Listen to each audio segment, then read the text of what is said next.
Well, I do these videos, and one of the most popular one that I have is on Carson McCullers, The Lonely Hunter, on my channel. And it's got 197 views. I don't go viral at all. I simply share what I've been reading or thinking, mostly on religious and Catholic topics. But I do have an interest in literature and in biography, a huge interest in biography. And I read, oodles of biographies. I'm reading one on Tennyson, but I just couldn't put down the biography of Diane Arbus, written in 1984, actually, by Patricia Bosworth, with an epilogue from 2004, which is when this reprint was made. And I've heard about Diane Arbus for many years, and I saw a program or two or more about her and her photography and the freaks that she photographed. And so I knew, and I was interested in her. Had a kind of a queasy feeling about her, that kind of vibe. And I did see the movie Fur, starring Robert Downey Jr., which is a whole story into itself. His father had something to do with a film that Diane's husband, Alan Arbus, was in. But in any case, I found this biography very interesting, and I wanted to share thoughts about Diane Arbus, what I think made her tick. There's a lot of obscure stuff that is unknown. I typically uh, annotate or make an index of my books on the front page so that I can look up the things that are most interesting to me. And I do not prepare these talks very much, fortunately or unfortunately. I just do them somewhat informally. But trust me, this one is one that comes from something deep within me, in that, as is well known, she was a suffering creature. And I'm going to try to put together, in the time that I usually take, which is at least 40 minutes, I can't make it any shorter than that. I don't know how many people will see this. Maybe it'll be like a Carson McCullers, which for me is like a success to get that many views, whatever sort they are. But as is well known, she committed suicide, and and that was not a cry for help, apparently, because she both slashed her wrists and took an overdose of barbiturates, and wasn't found for a couple of days by Marvin Israel. If I don't, my memory doesn't fail me, because I have a short-term memory thing that pops up frequently. Very good memory long-term, but so she really was done. And in fact, one of the quotes is that she had done it all and had lost even interest in her work, photography, which in one point she says that what, you know, discussing suicide, what kept her going was, you know, that she needed to, she lived for her work. But a little bit later in the book, it quotes her as saying that she no longer loved her work and didn't know whether she could go on. So let's try to get a view of what I think her story is about.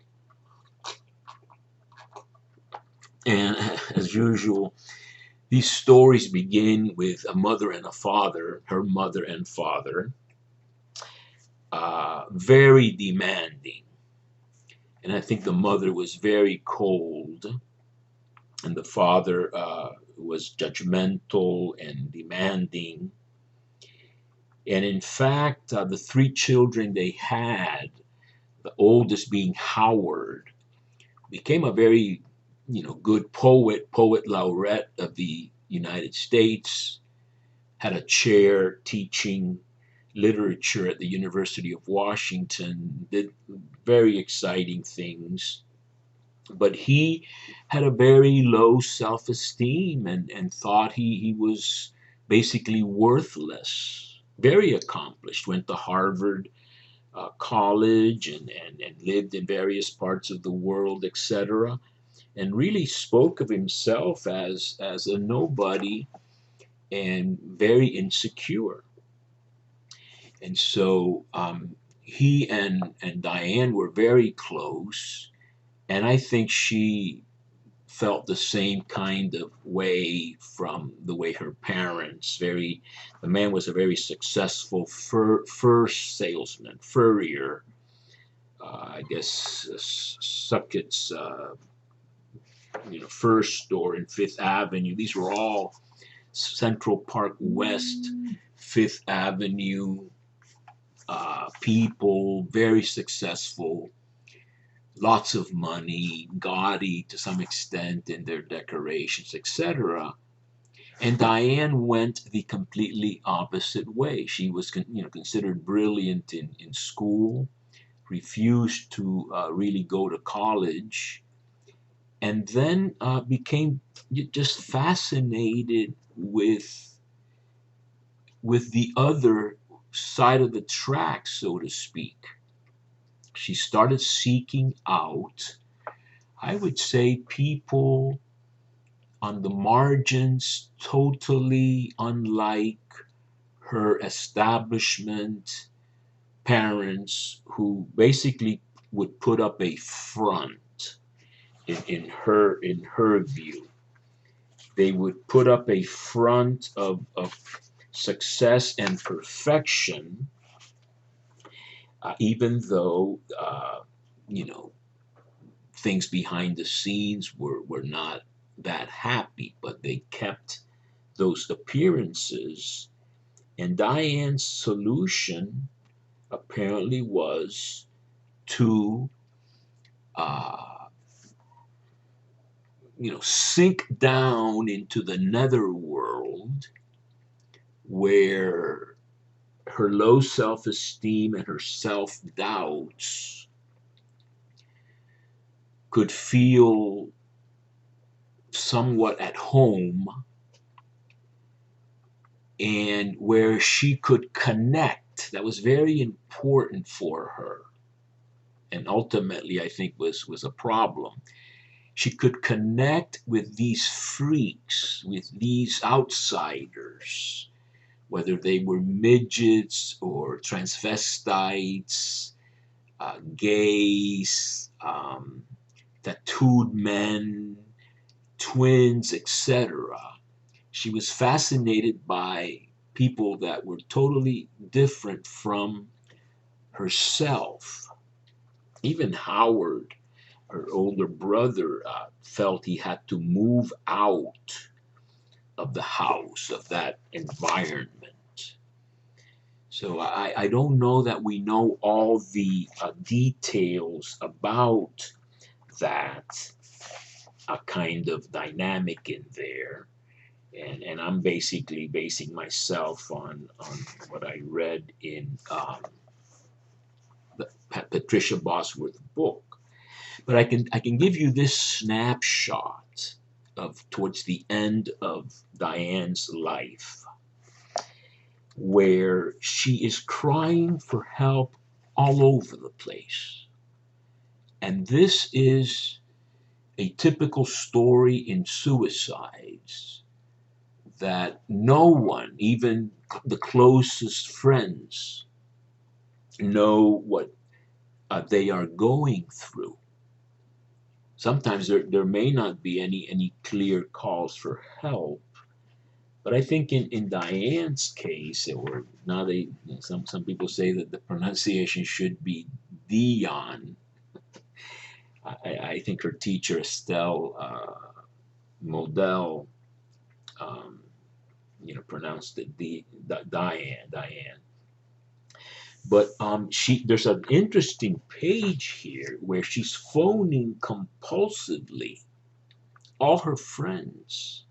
She's basically telling them she's suffering and she's lonely, and you know um, things are going badly and she has no energy. She made a big deal of having had hepatitis or a weakened liver of some sort, and she used to carry around, as you see in this photo, all this um, camera equipment, and more than that too. And she called her mother in Florida. Her mother was living in Palm Beach, Florida, near where I don't live near Palm Beach, but it's in my county. And she was begging her to tell her how she had coped with her depression back in the 1930s. This is now a few weeks probably before Diane uh, killed herself in 1971. She kept asking, Mommy, Mommy, what happened? And this is a mommy that she was not very close to. How did you get over it? Gertrude Nemiroff, that was the name of the man she was married to, says she didn't have an answer. And I don't know how to read this quote, but I don't know, darling. It could have been as simple as that. It doesn't seem to have been followed up with. So this is the mother herself narrating what the conversation was about. Gertrude Neveroff says she didn't have an answer. I don't know, darling, I said. And then I asked her if her therapist was helping, and she told me no, no. And then she talked about her pictures not selling and how she wasn't getting enough assignments. So if your own mother does not take any great steps or is not alarmed or sensitive enough, which, by the way, is repeatedly said of the father. The father is repeatedly said to have had no idea how much pain he had caused the children, especially. So you have very cold parents, and you have a woman, very brilliant, very, very sensitive woman, seeking this nest. Literally, she wanted a nest, and she wanted connection. And she kind of opted for, I don't know whether to call it the least common denominator, these outcasts, and she would prowl the city of New York, which she knew quite well. The bad part, she knew Central Park perfectly well, and would connect and really be very seductive with her photographic subjects, if you will, or objects, but the people she photographed. So she would, in a very manipulating way, act helpless, drop something, act like she was a 5-year-old girl that's repeatedly said of her. And in fact, I started reading and I said maybe she was emotionally developed in some ways at the 5-year-old level, where I guess you're old enough to figure out that you don't have a home, really. You have comfort, but not warmth. And so she would be intent on this goal that she had of capturing these images. Now, that I don't know how to tie that in exactly to her psychology. She wanted to succeed. She wanted to be the greatest psychologist. She thought she had a special ability to detect what was photographable, um, and that would have an impact and convey a message of some sort. And so she went about getting her photos, and she worked very, very hard at it in a very manipulative and seductive way. And when the kind of dumbbell approach didn't work, she could be incredibly aggressive and would actually lie as to what she was going to publish. She could get people naked and say it was not only going to be a headshot, all kinds of sort of devious uh, and deviant things to get her photos. And she did it really primarily probably for herself. It's kind of weird. I guess she wanted her own catalog record of what she had gone to or seen or experienced or been involved with. She actually participated. She married her a teenage sweetheart, um, Alan Arbus, who became, I never watched it, but he became a psychiatrist, played a psychiatrist in a TV series, I guess the MASH TV series. And I'm not too clear right now, I don't remember right now exactly why he divorced her. But he did divorce her and marry someone else. And I think that started her downfall because she did have a nest with him. They were inseparable. He taught her photography. They were together all the time. They looked alike. They acted alike. She so adored him that even though she flirted with other people, especially this Alex Elliott, with whom the Arbuses formed a foursome in the sense, not sexually, even though Diane cheated with Alex, had an affair with Alex. That Alan didn't make, I don't think, a big deal about. But they were inseparable, and it seemed like the very perfect marriage.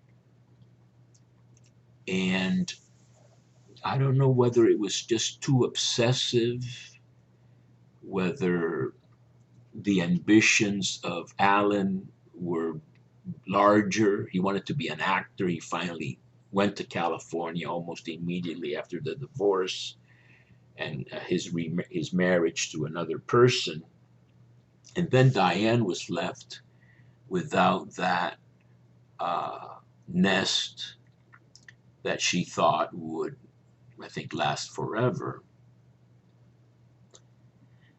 So she started then going on her adventures, as she called them, and she saw herself as an adventurer. In other words, somebody that leaves the non-nest of the family and then is kind of cast out of the potential nest of her marriage, and then says, my nest will be the Bowery, the areas of New York or New Jersey sometimes, where people without any real acceptance, uh, these freaks who have passed the test of life. There's a fantastic quote about every one of us fears trauma. We fear suffering. But the freaks were born that way. So they've already passed that test. And they are therefore, Diane says, aristocrats. So you could almost take that to be her philosophy. If you could transcend the oppressive, demanding, non-accepting, judgmental, cold home you came from by sort of discarding everything, acting poor, being dirty. They said she smelled. She could dress, and sometimes they would say she was really, really beautiful until the end when the change in her appearance was tremendous. And she didn't take drugs or drink. She smoked some pot. And I guess she did amyl nitrate for sexual experience. She started having sex with everybody, even in the subway, in the back of the bus. Just very, very reckless behavior, which is, I think, self-destructive. That's why I said I think that kind of an abandonment of any serious plans to make your life. And she did have a lot of offers to teach. Even at Yale, she had an offer. And she did teach after being incredibly terrified and fearing she had nothing to say, etc. So people like this have this kind, compassionate side. It's there.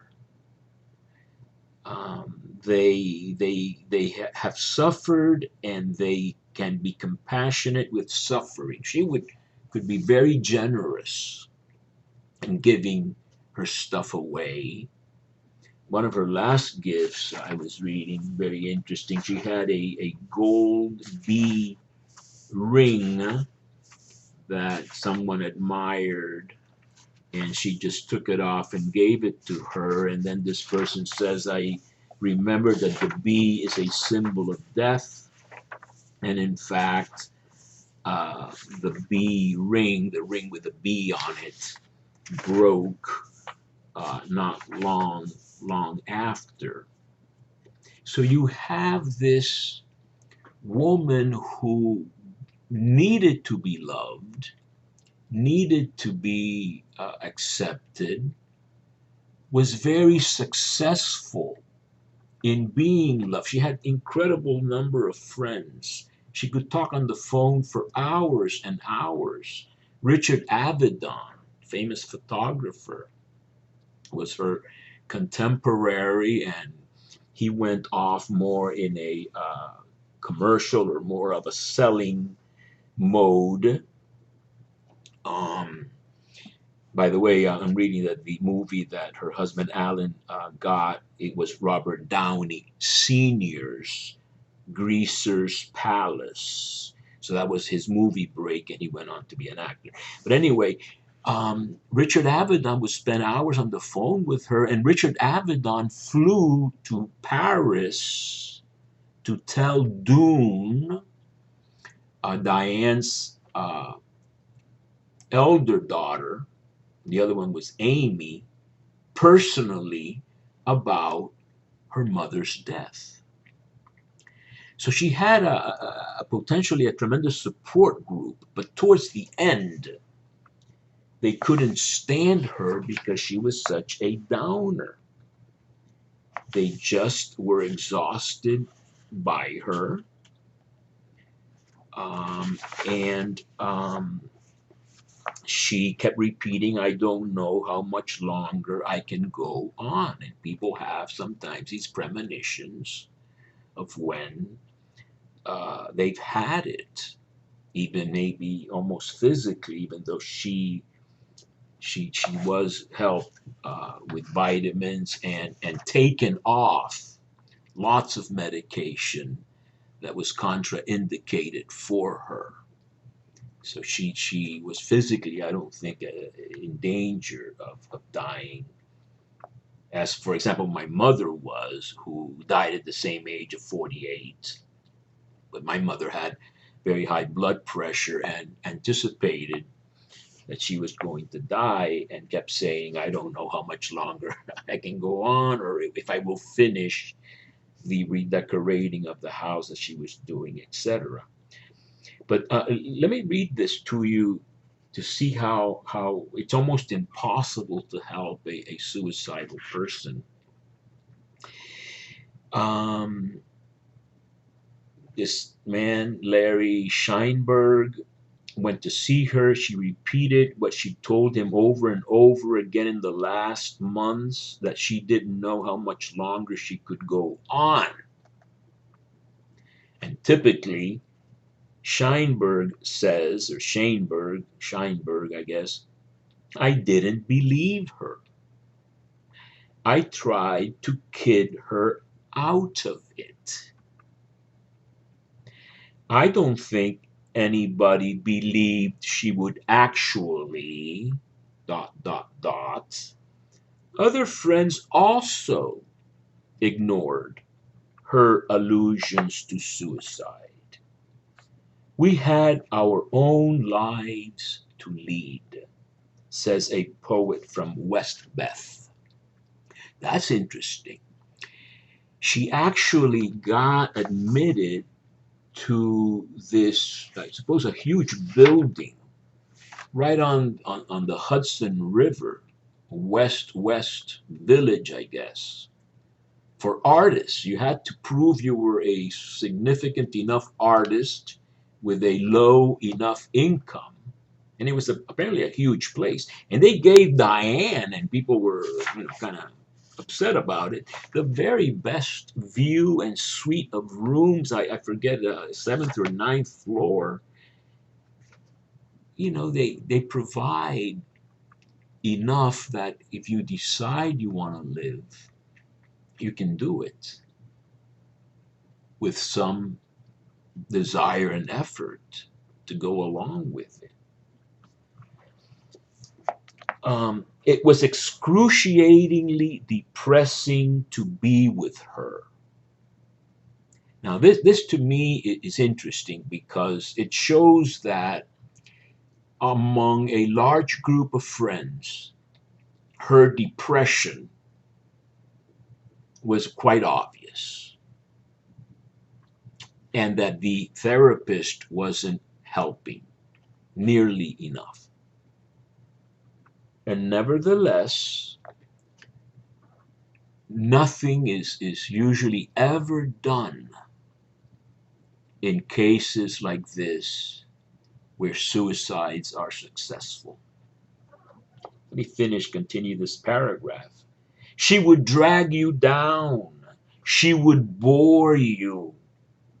But in retrospect, a lot of us feel guilty about not being there when she needed us. This is, to me, from reading a lot of stories, Sylvia Plath, Sarah Teasdale, Virginia Woolf had a husband, Leonard, who loved her.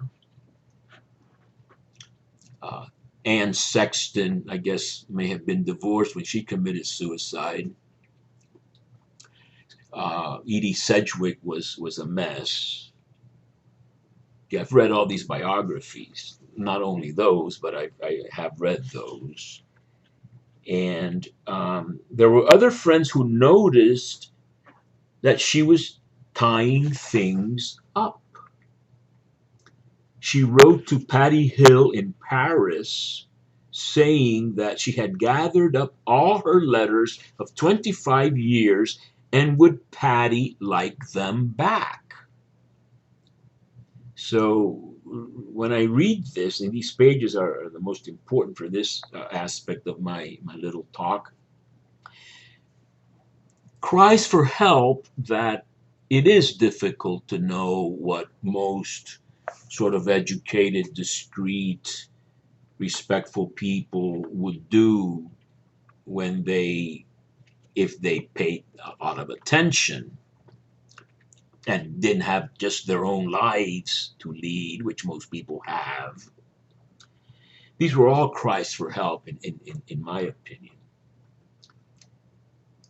She phoned Tina Fredericks, another name that appears often in this book, to say happily that Dune and Amy were both settled. Now, Dune, I think, was 21 or so, but Amy was like 17. So to leave Amy without a mother at 17 when the father is out in California. The father was a great loving man. Alan Arbus was a great loving man, but nevertheless, and years later, Amy told friends that she thought her mother had done what she wanted to do in life. There was simply nothing more she wanted to accomplish. Now, if we try to parse that statement, if we proceed from the premise that what Diane really wanted was not money or success as a photographer, she did pride herself on her ability to have gotten those intimate, disarming shots. She could get people to be honest and real. For example, she spent a long time with Mae West out in California and said that mask never came off. So that I think her goal was to work out this connection with these outcasts as some sort of, she wanted to suffer, she wanted to be poor, she wanted to be, I guess she wanted to conform to the low opinion of herself that she had received from her parents. She wanted to make it, she wanted to reify it, make it a thing, a real thing. And once she accomplished that, there was nothing more to do. She didn't say, now I want to teach at Yale, now I want to make more money, now I want to do like Richard Avedon. She hated, doing a lot of those magazine photography that paid well and all that kind of stuff. Her journey was a very personal, individual journey. There's a quote here about her having an inner life that no one would ever know. It was an unknown inner life. See if I can find the quote here easily. Actually, she was an exceptionally concealed person. She seemed to be a blabber, talked about her affairs, her sex in the back of the bus, where supposedly the last seat means you're available for sex. Really, Bowery, I call it the Bowery. I guess that's where the bumps, I hate to use those terms, but the low lives, whatever, the underworld people, I don't know. She actually was an exceptionally concealed person with an intense inner life nobody would ever know. the perversities, the obsessions, the distinctiveness that were a part of Diane, her genius eye, where did they come from? Nothing about her life, her photographs, or her death was accidental or ordinary. Richard Avedon has said it. It's probably the greatest name in modern photography, from what I know. They were mysterious and decisive and unimaginable, except to her, which is the way it is with genius. And here I would define genius as being very peculiar and very attuned to everything in a way, but usually focused on one endeavor in which you excel as no one else does in that very same endeavor. In this case, not the endeavor of photography. I'm not saying she was the greatest photographer in the world, but she was another step in the line of photographers of like the Depression era people. I think there's a guy named Walker, whatever his name was. People that specialize not in pretty pictures, but in real pictures that show the suffering underside that we tend not to want to look at.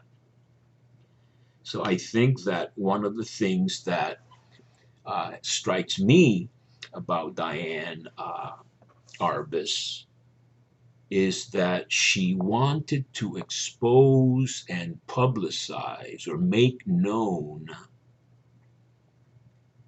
all the people that society wants to sweep under the rug. As a Christian and as a Bible scholar, if you will, I always know I have to say something about the Bible. In the so-called fourth song of the suffering servant, Isaiah 53 is the shorthand way of saying that. The servant, this mysterious individual, I think it's an individual, the servant in this part of Isaiah is usually Jacob, Israel, collectivity, the people of Israel. But in the 53rd chapter, he was so deformed, or his appearance was so marred. It's a very difficult Hebrew text. He was like a hiding of faces, which is very ambiguous also. And it's been interpreted by scholars as either he was so horrendous to look at that we hid our face from him, or in the Jewish tradition too, especially number one, he was like a leper who hid his face from us. So both he hid his face so we wouldn't see him, and we hid our face so we wouldn't see him. And so the revelation of this underside and this focus on the wounded and the parts of the body that are hurting, that may not be the cleanest, the brightest, the ones who vote the most, who have money, etc., is ultimately, for me, a Christian-like or a Christ-like. Christ was known for eating with the outcasts, breaking commensality rules. Who do you eat with? Do you eat with people? Are they tithing? Are they in a ritual impure state, etc.? So I think that is a theological way to finish this. I hit the 40 minutes already in a way. To understand Diane Arbus, out of her suffering, she went out and gave 15 minutes of fame, maybe, to people that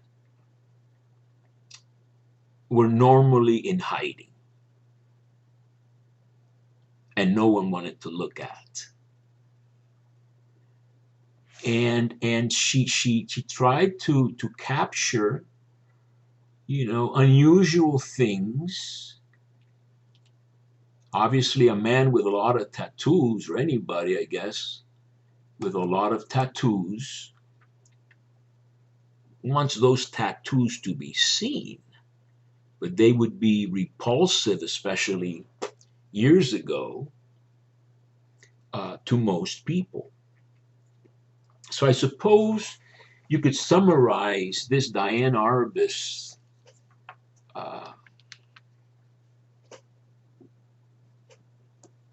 as she rebelled against the perfect front that she was raised in by going to the other extreme. Typically that happens. Freud, I think, went from the extreme of one extreme to another extreme of interpretation, things as maybe sexual, etc. And she was able to contribute this realism, this prurient, if you will, interest in freaks. And she even talks about the guilt we may feel at, sneaking a peek at these kinds of people is somehow absolved or exorcised. I don't think she uses the last word, but the absolution word, I think, is there somewhere. With the picture, once the picture is taken, mostly these are people that agree to have the picture taken. They certainly, are, if not posing, are at least allowing themselves to be photographed. In some cases, not exactly. But nevertheless, she made this contribution, which is could be nuanced or debated in aspects, but she is remembered. And her daughters went on to do things. And she left us, if you will,